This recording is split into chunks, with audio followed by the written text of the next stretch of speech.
The Independent Advisory Panel is a body of people with varying skills and backgrounds in the water industry, set up to advise the planning team, the whole of government planning team, when it does the water plan, to keep them on track and make sure that they're not losing sight of the wood for the trees or being unduly influenced by some political or other pressures that are happening in the area at all.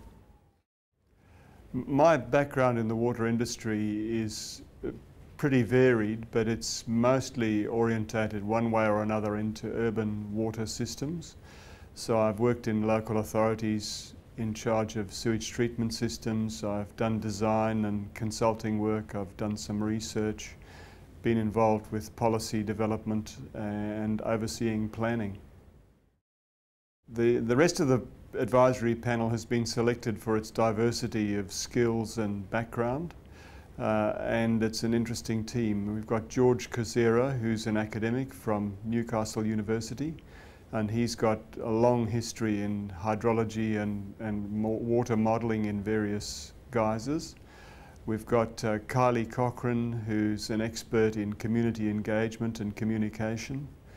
We've got Professor Cynthia Mitchell, who's an academic from the University of Technology in Sydney, and she's an expert in sustainability and water quality and water treatment type areas.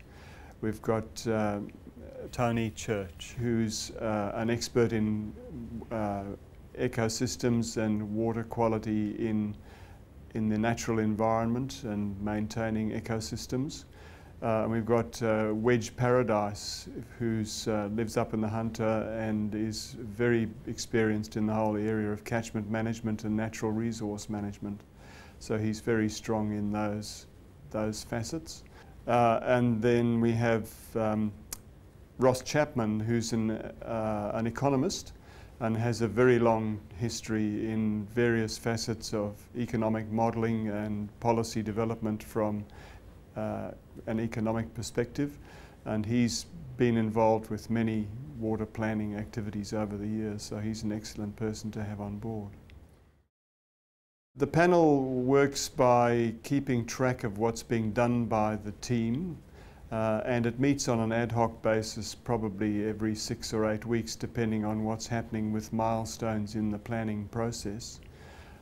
And when we meet, the members of the planning team and the various stakeholder agencies brief us on where they are in the process, what they're thinking about, and what direction seems to be emerging from the particular issues that they're addressing at the time. And then the panel observes what's happening, advises, and provides a sounding board really as to what's going on and the general direction that's emerging. So it's a bit of a sanity check that you do on the process overall. The reason the panel's independent is to make sure that it's not unduly influenced either by any political or bureaucratic agenda. And what tends to happen in these things sometimes is people have a received wisdom about the way things work or what's involved, and can sometimes lose sight of the overarching purpose of the planning. So it's a very healthy mechanism to have in a system to make sure that there's no sort of unintended outcomes on the planning process overall.